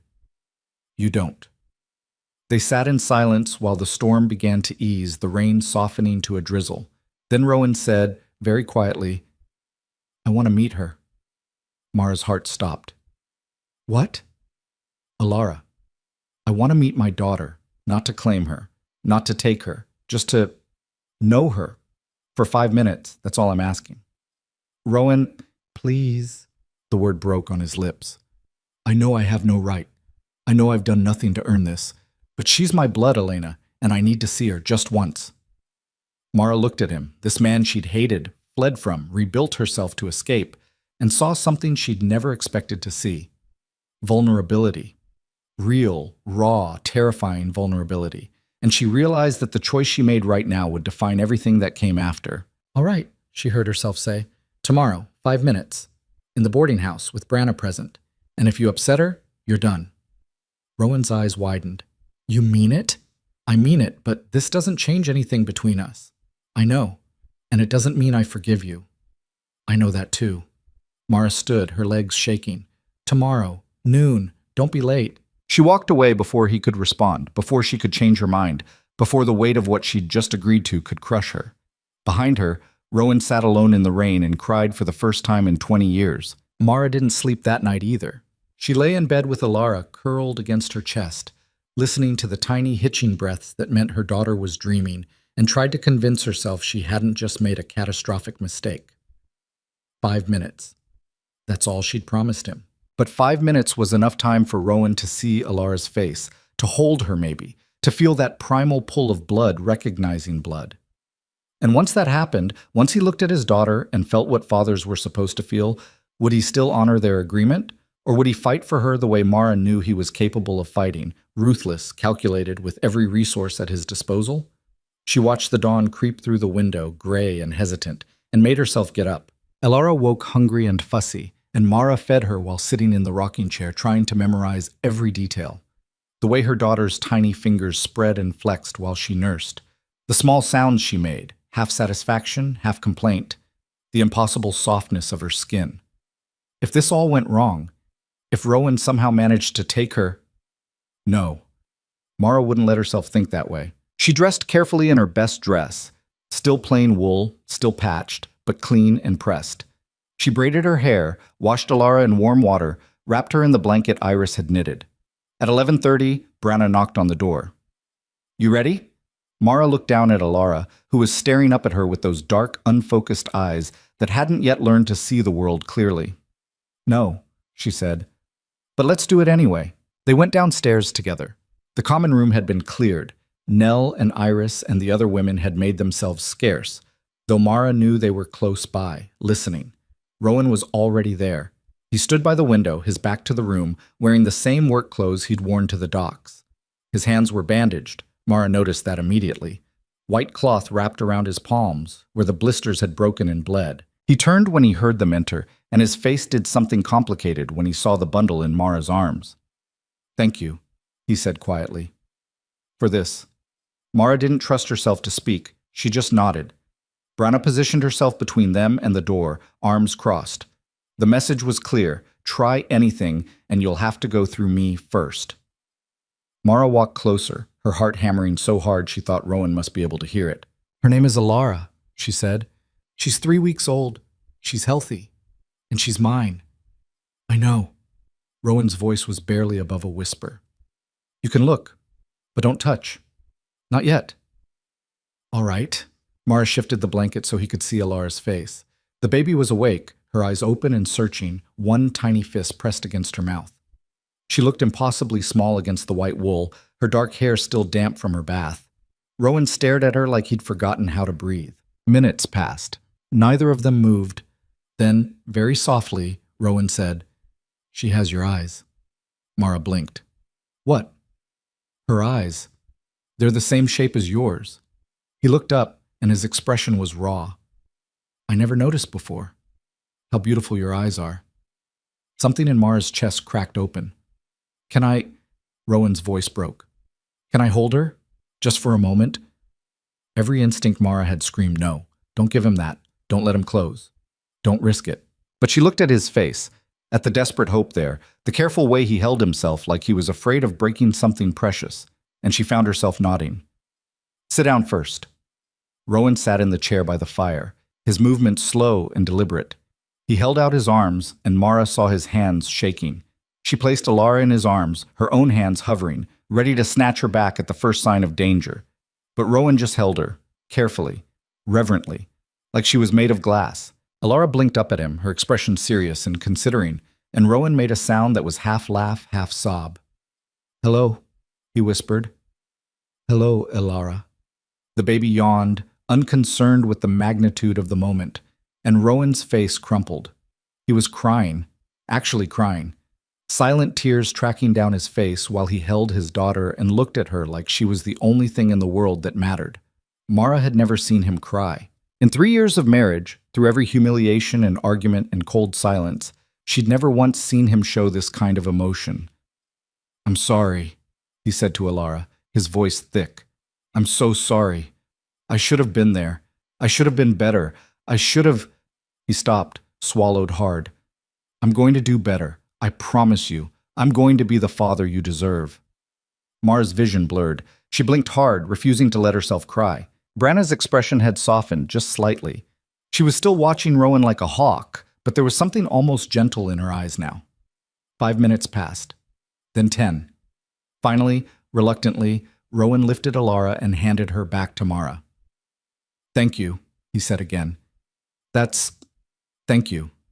Mara took her daughter, felt the familiar weight settle against her chest, and nodded. "Your 5 minutes are up." "I know." Rowan stood, wiping his face roughly with his sleeve. "I should go." "Yes." But he didn't move, just stood there, looking at them both. his expression caught between grief and wonder. "I meant what I said in the letter," he said finally. "If you want me gone at the end of the month, I'll go.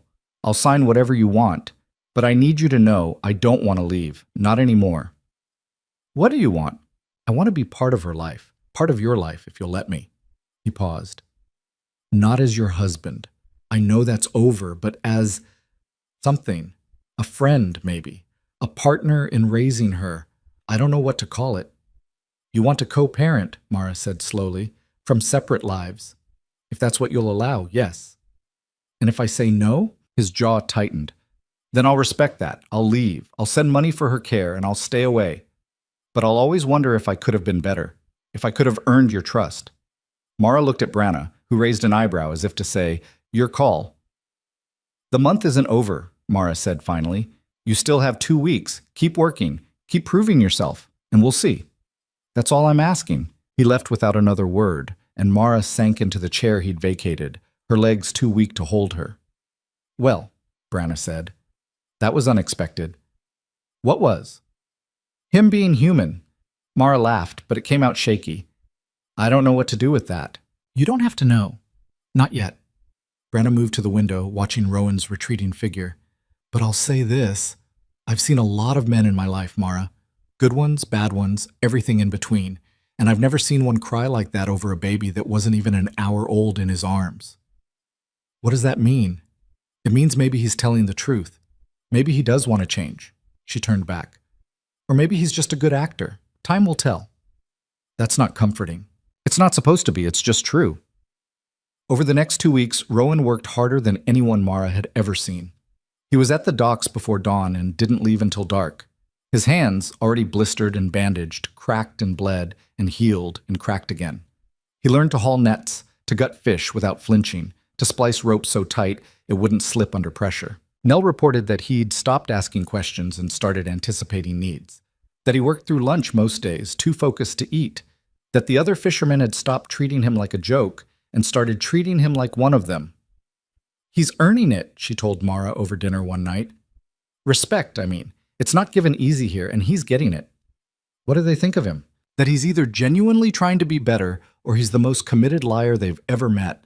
Nell grinned. "Either way, they respect the effort." Mara didn't know what to do with that information. She watched him sometimes, from a distance, saw him moving crates, coiling ropes, laughing at something one of the other men said. He looked different, leaner, darker, with calluses that marked him as someone who worked with his hands. He looked like he belonged here, and that terrified her more than his cruelty ever had. Because if Rowan could change, if he could become someone different, someone better, then what did that mean for everything she'd decided about him?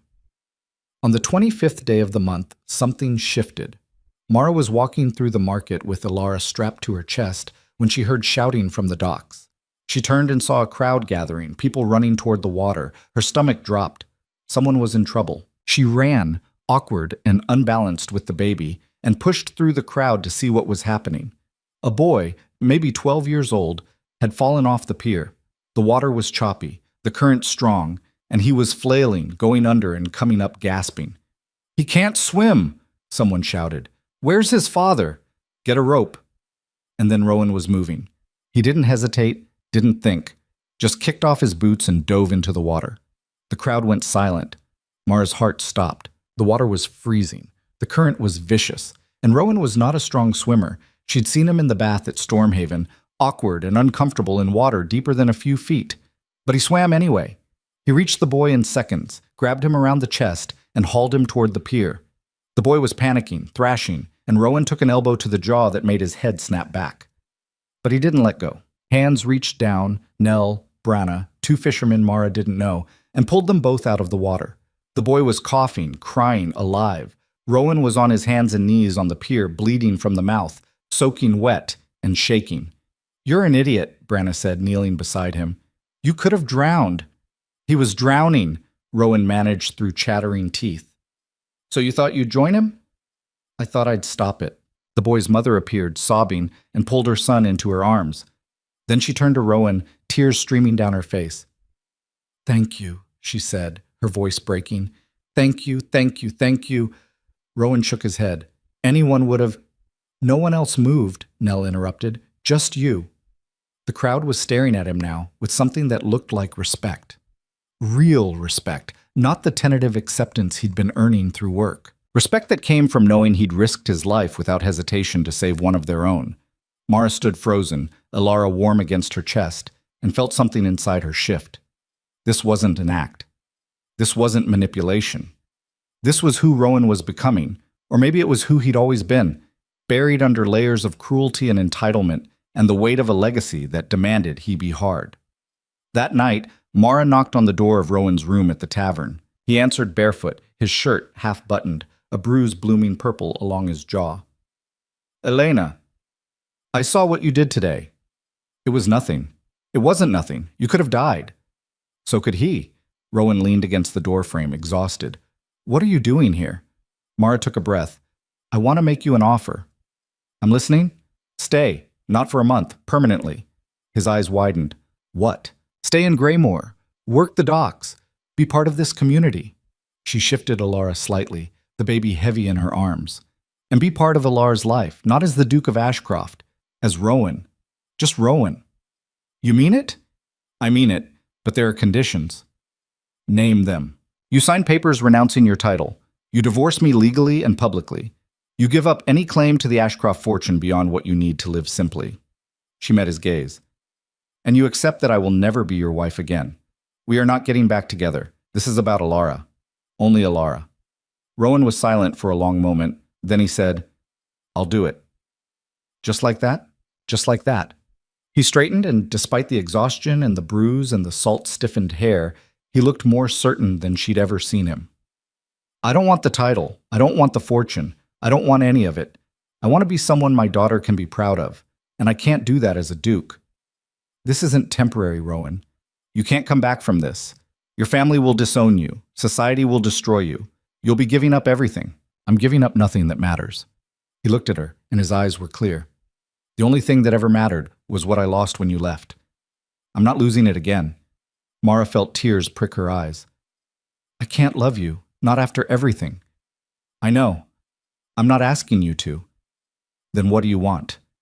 "I want to earn your forgiveness, even if it takes the rest of my life, even if I never get there." He smiled, sad and genuine. "I want to be worthy of being Alara's father, that's all." Mara nodded slowly. "Then we have an agreement." "We do."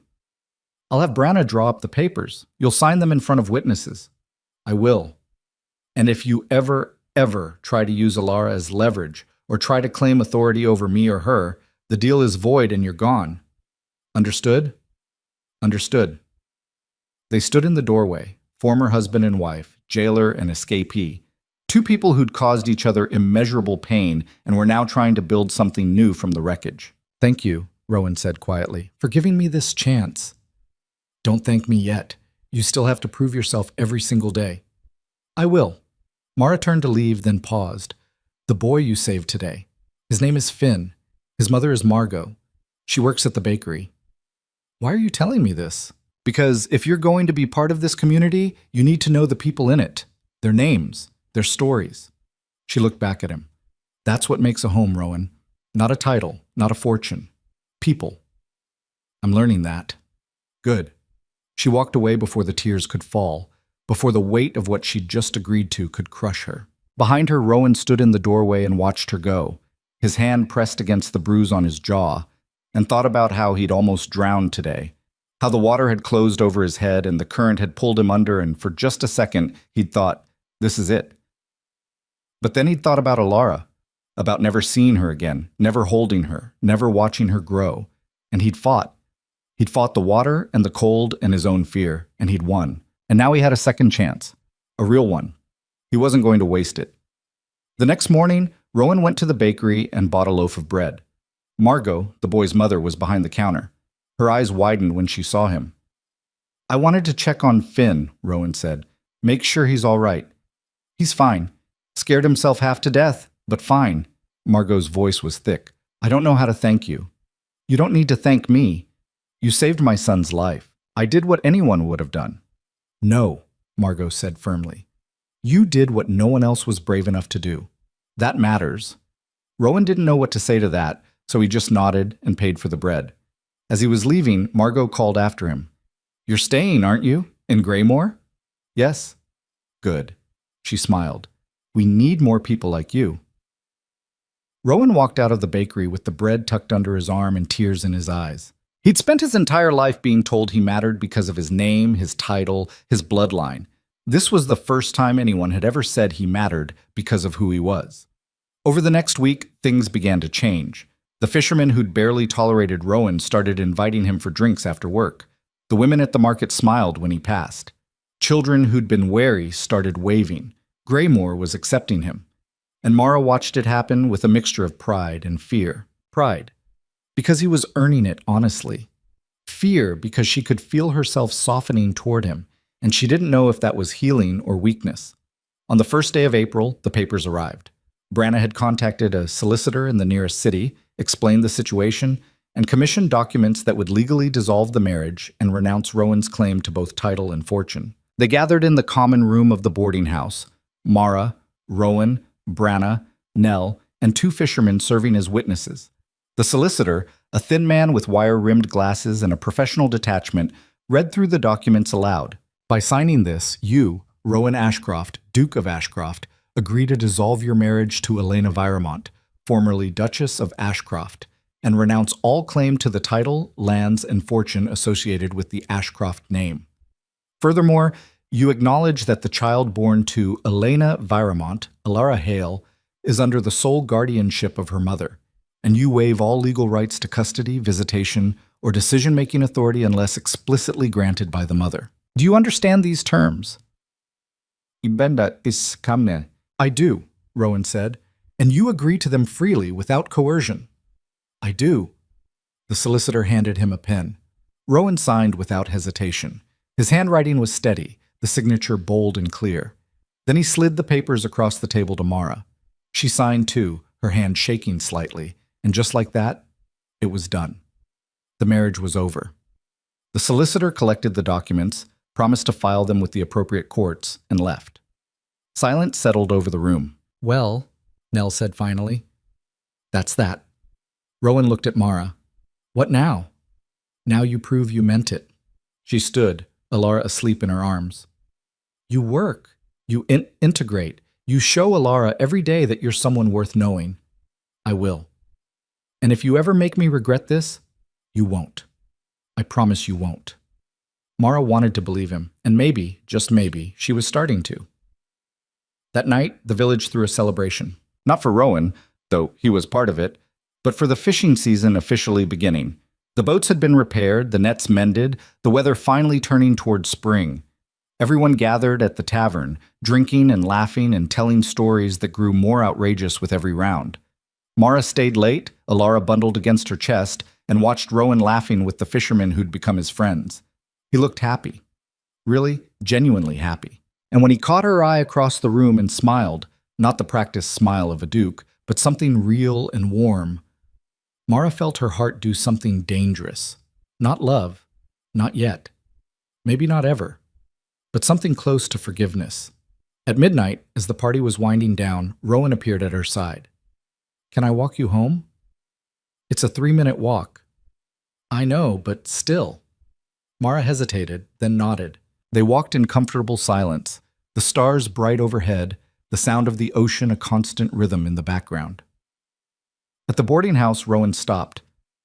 "Thank you for today, for all of this." "You earned it." "Did I?" "You're getting there." She shifted Alara slightly. "It's going to take time, Rowan. A lot of time." "I have time." "Do you? What about Stormhaven, your family, the estate?" "My cousin can have it. I wrote to him last week, told him I was renouncing the title. He'll be thrilled. He's wanted it for years." Rowan smiled slightly. "The Ashcroft line will continue, just without me." "And you're okay with that?" "More than okay. I'm free." He looked at her, and his expression was open. "For the first time in my life, I get to choose who I want to be, and I'm choosing this. Graymore Ilara, you, if you'll have me as whatever we are now." "We're co-parents," Mara said firmly. "Friends, maybe, eventually, but that's all?" "That's more than I deserve."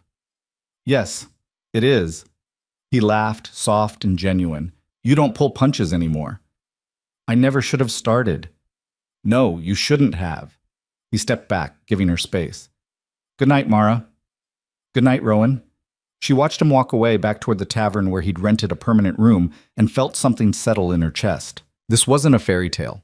There was no happily ever after waiting for them, no magical reconciliation that would erase 3 years of pain.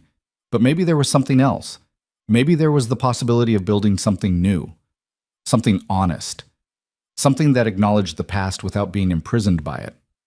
Inside, Branna was waiting. You're smiling, she observed. Am I? Like you just won something. Mara looked down at Alara, then back at Branna.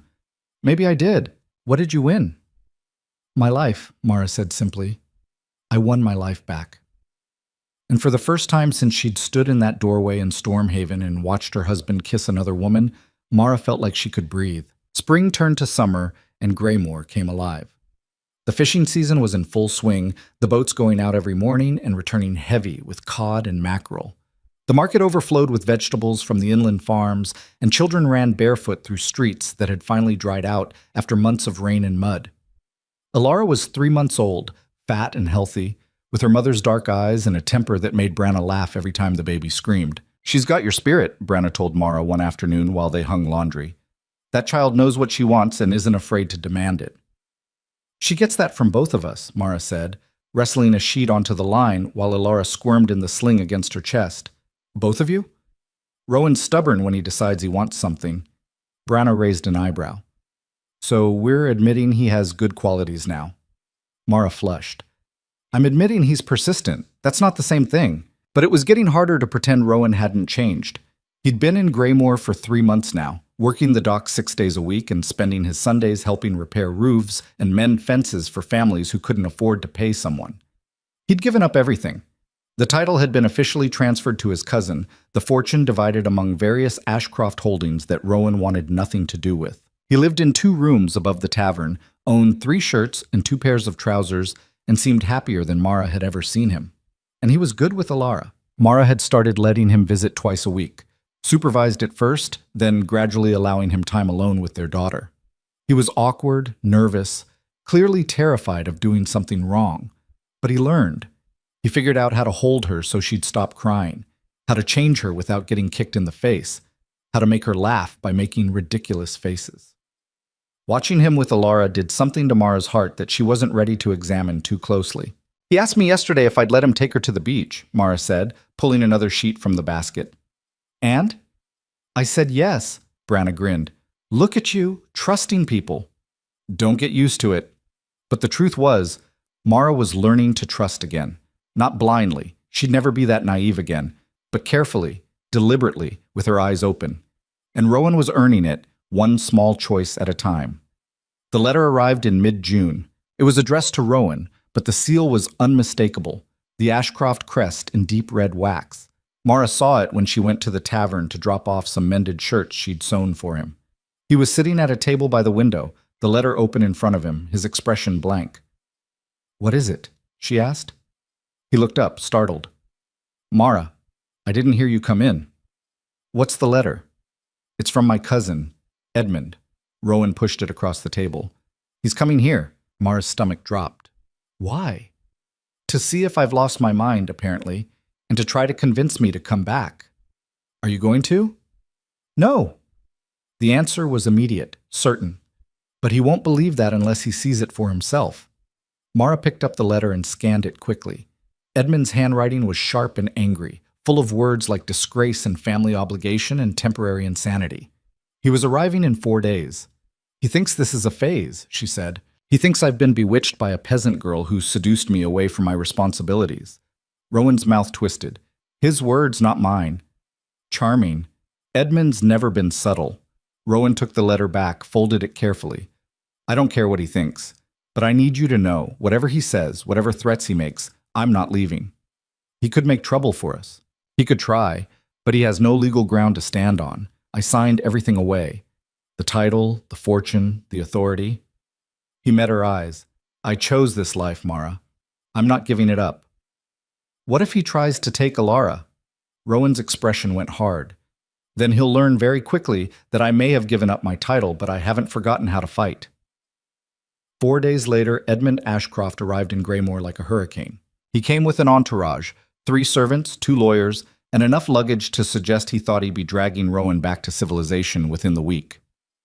The village watched with barely concealed amusement as the carriages struggled through the unpaved streets, horses nervous and servants looking horrified at the state of the roads. Edmund himself was younger than Mara expected, maybe 25, with Rowan's dark hair and sharp features, but none of his recent warmth. He looked like every entitled nobleman Mara had ever encountered, and she disliked him immediately. He found Rowan at the docks, hauling nets with Nell and 2 other fishermen. "Rowan," Edmund's voice cut through the noise of the harbor. "What in God's name are you doing?" Rowan straightened, wiping sweat from his forehead, and turned to face his cousin. "Working. What does it look like?" "It looks like you've lost your mind." Edmund strode forward, his expensive boots already ruined by the mud. "You're the Duke of Ashcroft. I was the Duke of Ashcroft. Now I'm just Rowan." "That's not... You can't just..." Edmund sputtered, genuinely at a loss. "You have responsibilities, a legacy. You can't throw it all away for some fishing village." "I didn't throw it away. I chose something different. This isn't a choice, it's a breakdown." Rowan set down the net carefully and walked closer. When he spoke, his voice was quiet but firm. "Edmund, I appreciate your concern, but I'm not coming back. This is my home now." "This?"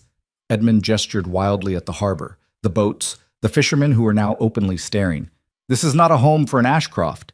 Maybe not for you, but it is for me. The family is humiliated. Do you understand that? The scandal is enormous. People are saying you abandon your duties for a mistress." "She's not my mistress," Rowan interrupted. "She's the mother of my child and my former wife, and you'll speak of her with respect." Edmund's eyes narrowed. "So it's true. You have a bastard." "I have a daughter. Her name is Alara, and she's not a bastard. Her parents were married when she was conceived. But not when she was born." "Irrelevant." Edmund looked like he wanted to argue, but something in Rowan's expression made him pause. "I want to meet her." "No? She's an Ashcroft. She's a Hale. And you're not meeting her until you can be civil." "I'm always civil." "You just called her a bastard." Edmund had the grace to look slightly ashamed. "Fine. I apologize. But Rowan, you have to see reason. This life, it's beneath you. You were raised for something greater." "I was raised to be miserable," Rowan said quietly, "and I'm not doing that anymore." The conviction in his voice made Edmund step back. Mara, watching from the doorway of the fishmonger's shop with Alara in her arms, felt something fierce and proud rise in her chest. That night, Edmund demanded a meeting. He'd taken rooms at the tavern, the best ones available, which still meant a lumpy mattress and a window that didn't quite close, and summoned Rowan like he was still the Duke and Rowan was still his subordinate. Rowan went, but he brought Mara with him. Edmund's face when they entered together was almost comical. "You brought her?" "Her name is Mara, and yes, I brought her. Anything you say to me, you can say in front of her." Edmund's jaw tightened, but he gestured for them to sit. The room was cramped and stuffy, filled with trunks and papers that Edmund had apparently brought to make his case. He paced while he talked, his movements sharp and agitated. "I've spoken to the family lawyers," he began. "There's a precedent for this. Temporary abdication due to mental duress. We can reverse the title transfer, restore your position. I don't want it restored. You say that now. But in a year, 5 years? When you're still living in poverty and watching your daughter grow up without opportunities?" "She'll have opportunities," Mara cut in, "just not the kind you value." Edmund turned to her, his expression icy. "You've certainly done well for yourself. A duchess who ran away and somehow convinced a duke to follow her into obscurity. Quite the accomplishment." "Edmund," Rowan's voice was dangerous, "watch yourself. I'm simply stating facts.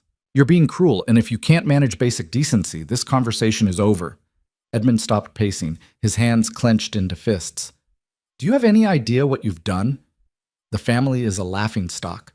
Your father would be ashamed. My father was a tyrant who made everyone around him miserable. I don't give a damn what he would have thought. You're destroying everything he built. I'm saving myself from becoming him." Rowan's voice rose, and Alara stirred in Mara's arms.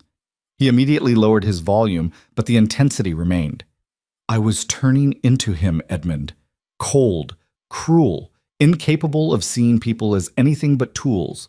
And I would have died that way if Mara hadn't been brave enough to leave." Edmund stared at him. "You're serious. You actually believe that?" I know it, and I'm not going back. Then what do you want from me? I want you to accept my decision. Take the title. Use the fortune. Live the life I was supposed to live, if that's what you want. Rowan's voice softened. But let me have this. This? Peace, family, a life where I'm more than a name. Edmund was silent for a long moment, his expression cycling through anger, confusion, and something that might have been envy. You were always the golden son, he said finally. Do you know how many years I spent wishing I could be you? I spent those same years wishing I could be anyone else. And now you get to be, while I'm stuck cleaning up your mess. I'm sorry for that. I am. But I'm not sorry for choosing this. Edmund looked at Mara, then at Alara, then back at Rowan. Show me, he said abruptly. Show you what? This life you've chosen. Show me why it's worth more than everything you gave up. Rowan glanced at Mara, who nodded slightly. All right, Rowan said. Tomorrow. Meet me at the docks at dawn. Edmund arrived at dawn looking like he hadn't slept, his fine clothes already rumpled, his expression wary. Rowan was waiting with Nell and the fishing crew, and he handed Edmund a pair of work gloves. What are these for? We're going fishing. You wanted to see the life? This is it. Edmund looked horrified. I don't know how to fish. Then you'll learn. Rowan grinned. Come on, boat leaves in 5 minutes. They spent the entire day on the water. Edmund was terrible at it, seasick, clumsy, completely out of his element. But the crew was patient, and Rowan was encouraging, and by the afternoon, Edmund had managed to haul in a net without falling overboard. When they returned to harbor, Edmund was sunburned and exhausted and smelled like fish, but he was smiling. That was, he started, then laughed. That was awful. Yeah, Rowan agreed. It is, but it's also honest. You work, you eat, you help others, they help you. There's no pretense, no performance, just life. Edmund was quiet for a moment, watching the fishermen unload the catch, laughing and shouting to each other. You really are happy here, he said, and it wasn't a question. I am. Then I won't fight you. Edmund held out his hand. Take care of yourself, cousin, and your family. Rowan shook his hand, his grip firm. Thank you. But if you ever change your mind, I won't. But if you do, the door is open. I appreciate that, but I'm home, Edmund. For the first time in my life, I'm actually home. Edmund left the next morning with his entourage, his lawyers, and a story he'd probably never tell anyone because no one would believe it. And Rowan stood on the pier with Mara and Alara and watched the carriages disappear into the distance. That went better than expected, Mara said. He's not a bad person, just trapped in the same prison I was. Do you think he'll manage? He'll be fine. He always wanted the title more than I did. Rowan looked down at Alara, who was chewing on her fist and staring up at him with solemn eyes. Can I hold her? Mara handed her over without hesitation, and Rowan cradled his daughter against his chest with the easy confidence of someone who'd been practicing. Hello, little one, he murmured. Did you miss me? Alara grabbed his nose and squealed. Mara laughed, and Rowan looked at her with an expression so full of joy it made her chest ache. Thank you, he said quietly. For what? For this. For her. For giving me a second chance when I didn't deserve it. You've earned it, Rowan. Every day you've earned it. He shifted Alara so he could reach out with one hand, and Mara took it without thinking. They stood there on the pier holding hands like tentative partners in something new and fragile, while their daughter babbled between them and the ocean rolled eternal in the background. It wasn't perfect.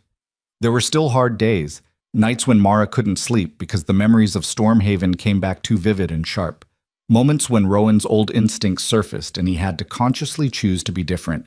But they were building something, slowly, carefully, with intention and honesty and the understanding that trust was earned in inches, not miles. Summer turned to autumn, and the village prepared for the harvest season. Rowan had been in Greymore for 6 months, and the transformation was complete. He was no longer the outsider, the Duke, playing at poverty. He was one of them. Rowan the fisherman, Rowan who'd saved Finn from drowning, Rowan who could be counted on to help repair a fence or fix a roof or listen when someone needed to talk. And he was a father. Alara was 8 months old, crawling everywhere, getting into everything, laughing at things that weren't funny and crying at things that didn't matter. She had Rowan's stubborn streak and Mara's intensity, and she was the most beloved child in Greymore. Watching Rowan with her never got old. He'd come by the boarding house every evening after work, still smelling like fish, and Alara would shriek with delight and crawl toward him as fast as her chubby legs would carry her. He'd scoop her up, toss her in the air, despite Mara's protests that he'd make her sick, and carry her around while telling her about his day in a voice so gentle it made Mara's heart hurt. "You're going to spoil her," Mara told him one evening while they sat on the porch and watched Alara play with a wooden horse Rowan had carved. "That's what fathers do." "Not all fathers." "Then I'm going to be different." He looked at her. "I want to be the kind of father who shows up, who listens, who makes her feel like she matters more than anything else in the world." "You already are." "Am I?" "Yes, Rowan, you are." He smiled, and it was the real one, the one that crinkled the corners of his eyes and made him look younger. "Sometimes I still can't believe this is my life." "Good, different, or bad different?" "The best different." He hesitated. "Mara, I want to ask you something." Her heart jumped. "What?" "I want to build a house, here in Graymore. Nothing fancy, just something solid. 2 bedrooms, a kitchen, a workshop maybe?" He was speaking quickly, like he was afraid she'd say no before he finished. I hoped, maybe you and Alara would live there too. Not as my wife," he added hastily. "Not like that. Just as family. Co-parents sharing a space. Separate rooms, separate lives, but under the same roof, so Alara grows up with both of us." Mara stared at him. "You want us to live together?" "I want Alara to have stability, and I want—" He stopped, took a breath. "I want to be part of her everyday life. Not just visits, not just the easy moments. I want the hard parts too. The middle of the night crying, the teething, the first steps, all of it." "Rowan, I know it's a lot to ask. I know you probably need time to think about it. But I had to ask. Because I love her, Mara. More than I knew I could love anything. And I want to be the father she deserves." Mara looked down at Alara, who'd abandoned the horse in favor of trying to eat a leaf. A house, a home, not Stormhaven, with its cold halls and colder memories. Something new, built from scratch, with intention and care.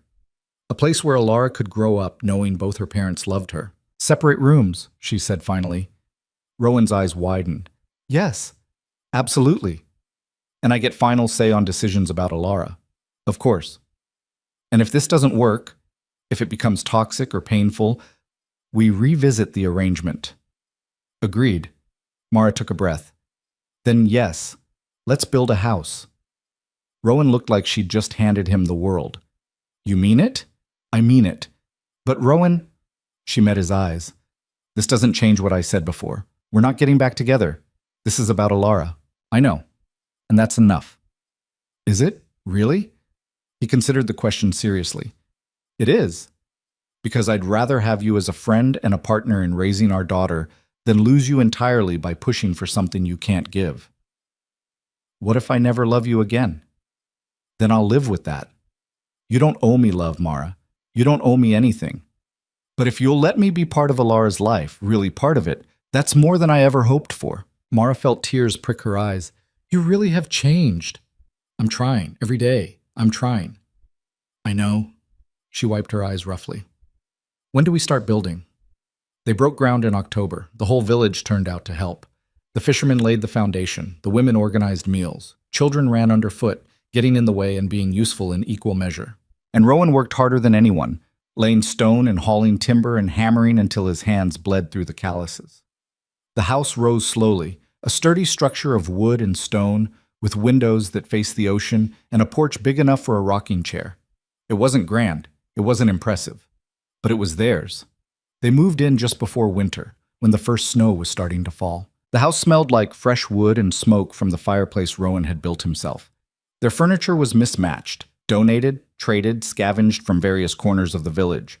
The rooms were small, the floors uneven in places, and the roof leaked slightly in one corner. Mara loved it fiercely. On their first night, she put Alara to bed in the nursery, painted pale yellow, with a crib Nell had carved and curtains Iris had sewn, and stood in the doorway watching her daughter sleep. Rowan appeared beside her, silent and careful. "She looks happy," he whispered. "She is." "Are you?" Mara considered the question. Was she happy? After everything, after running, after fighting, after risking everything to build this strange new life? "Yes," she said, and meant it. "I think I am." Rowan smiled, and for a moment they stood there together, Two people who'd destroyed each other and somehow found a way to build something better from the wreckage. Good night, Mara. Good night, Rowan. He went to his room, the smaller one, at the back of the house, and Mara went to hers. And for the first time in years, she slept without nightmares. 2 years later, everything changed again. Alara was 2.5, talking in complete sentences and getting into trouble with a creativity that terrified and delighted both her parents. Mara and Rowan had settled into a rhythm, not quite a family in the traditional sense, but something close. They co-parented seamlessly. They ate meals together. They made decisions jointly, and slowly, carefully, they'd become friends. Real friends. The kind who could laugh together over Alara's latest escapade, who could sit in comfortable silence while she played, who could disagree about discipline or bedtime without it becoming a war. Mara still didn't love him. She'd made peace with that. Love felt like too much, too risky, too close to the girl she'd been who'd trusted blindly and been destroyed for it. But she trusted him. And maybe in the end, that mattered more. Then, on a crisp March morning, a carriage arrived in Greymore. Not Edmund's, someone else's. Mara was at the market when she saw it. A fine carriage with a crest she didn't recognize, pulled by horses too expensive for this village. Her stomach dropped. She grabbed Alara, who'd been examining a basket of apples, and headed for home. But the carriage was already there, parked in front of their house, and a woman was stepping out. She was elegant, maybe 50, with gray-streaked hair and a face that looked kind but tired. Rowan was standing in the doorway, frozen. "Mother," he said, and his voice cracked. The woman, the Dowager Duchess of Ashcroft, Mara realized with a jolt, looked at her son with an expression that was equal parts relief and sorrow. "Rowan," she said, "I needed to see for myself." "See what?" "If you were all right, if you were happy." She looked past him, and her eyes landed on Mara and Alara. "And to meet my granddaughter." Mara's arms tightened around Alara instinctively. Rowan stepped forward. "Mother, this is Mara, and this is Alara." The Dowager Duchess approached slowly, like she was afraid of spooking them. When she reached Mara, she didn't try to touch Alara, just looked at her with an expression of wonder. "She's beautiful," she whispered. "She looks like you, Rowan, around the eyes." "She looks like her mother," Rowan said firmly. The Dowager smiled sadly. "She looks like both of you," she turned to Mara. "I owe you an apology." "For what?" "For not stopping him. For not seeing what he was doing to you. For caring more about appearance and propriety than your happiness." Her voice was steady but full of regret. "I knew he was cruel. I knew he was making you miserable. And I did nothing." Mara didn't know what to say. "I don't expect forgiveness," the Dowager continued. "I just wanted you to know that I'm sorry, and that I'm proud of you, for leaving, for surviving, for building this." She gestured at the house, the village, the life they'd made. "Thank you," Mara managed. The Dowager turned back to Rowan. "Edmund told me you'd changed, but I didn't believe him. I thought—" She stopped, her composure cracking. "I thought I'd lost you, that you'd become so broken you'd never recover." "You didn't lose me, Mother. I lost myself. Mara helped me find my way back." "Then I owe her more than an apology." The Dowager looked at Alara again. "May I hold her? Just for a moment?" Mara looked at Rowan, who nodded. Slowly, carefully, she transferred Alara to the Dowager's arms. Alara, who was usually shy with strangers, looked up at her grandmother and smiled. The Dowager's face crumpled, and she cried quietly while holding her granddaughter, tears tracking down her face and landing on Alara's dress. "I'm staying in the village for a week," she said when she'd composed herself. "I'd like to spend time with you, all of you, if you'll allow it." "Of course," Rowan said immediately. Mara nodded, still processing. The Dowager stayed for 8 days. She met the villagers, ate fish stew in the boarding house, sat on the beach, and watched Alara play in the sand. She asked questions, not invasive ones, just genuine curiosity about their life. And on her last day, she pulled Mara aside. "I want you to have something," she said, handing her a small wooden box. Inside was a necklace. Simple, beautiful, clearly expensive, but not ostentatious. "It was mine," the Dowager said, "from before I married into the Ashcroft family. I want Alara to have it when she's older, as a reminder that she comes from strength, not just wealth." Mara's throat tightened. "Thank you." "And Mara," the Dowager hesitated, "I know you don't love my son anymore. I understand why, but I want you to know he's become the man I always hoped he'd be, and that's because of you. It's because of him, Mara corrected gently. He chose to change. I just gave him a reason. Then you gave him the greatest gift possible. The dowager smiled.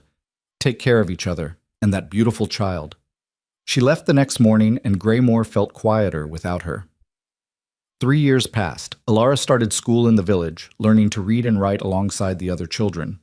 She was bright, curious, and completely fearless, a combination that gave both her parents gray hairs. Mara opened a small shop selling mended clothes and simple tailoring. It wasn't much, but it was hers, and it gave her purpose beyond motherhood.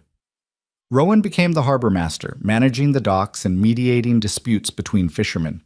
He was good at it, fair, patient, respected. They built a life. Not the one either of them had imagined. Not perfect or easy or without conflict, but honest, real, theirs.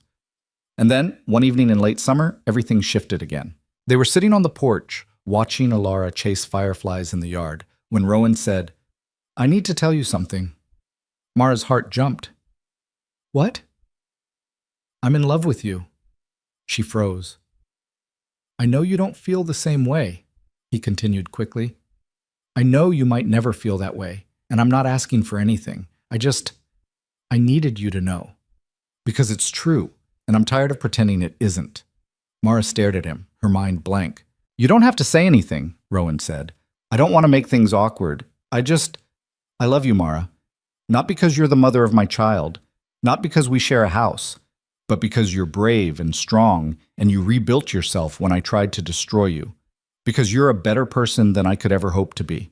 Because when I look at you, I see everything I want to become.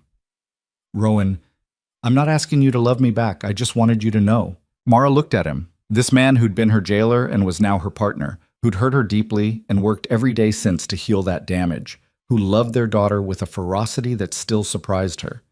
And she realized something that made her chest ache. She didn't love him the way she'd loved the idea of him when they married. That love had been naive, built on hope and ignorance. But this slow-built trust, this partnership, this daily choice to build something together, maybe this was something better. I don't know if I can love you the way you want me to, she said slowly. That girl who believed in fairy tales is gone. You helped kill her. I know, I'm sorry. But, she continued, I think I might be able to love you the way I am now, carefully, skeptically, with my eyes open and my walls up. Rowan's eyes widened. What are you saying? I'm saying I'm willing to try. Not marriage. I'm not ready for that. Maybe never will be. But something more than what we have now. If you're patient, if you understand it might take years, if you accept that I might never fully trust you the way I should. I'll take it, he said immediately. Whatever you can give, I'll take it. Even if it's messy and complicated and sometimes painful? Especially then. Mara looked at Alara, still chasing fireflies, completely oblivious to the fact that her parents were rewriting their entire relationship on the porch. Then let's try, she said, one day at a time. Rowan reached out, slow and careful, and took her hand, and Mara let him. 5 years after that, they stood before the entire village and said vows. Not in a church. Neither of them wanted that. On the beach, at sunset, with Alara as their witness and the ocean as their backdrop. The vows were simple, honest.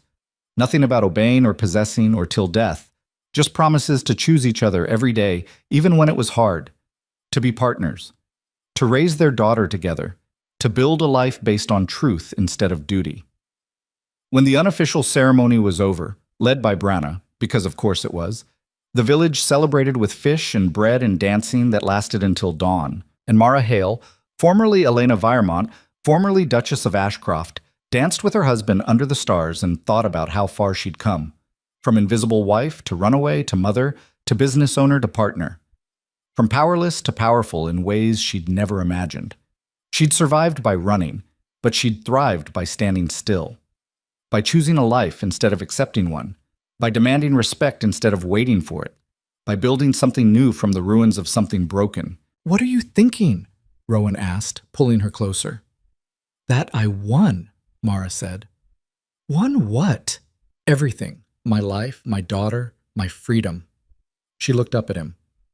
And maybe, eventually, even you. He laughed, and it was the real one. I'm the luckiest man alive.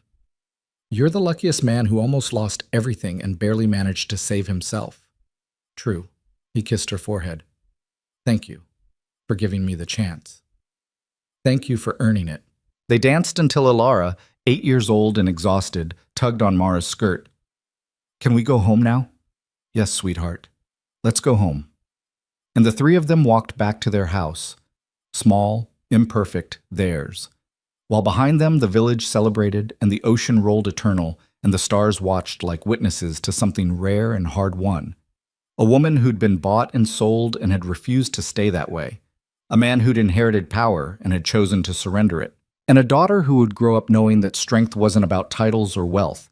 It was about choosing yourself, even when the cost was everything. It was about building something real from the ashes of something false. It was about survival becoming transformation, and transformation becoming legacy.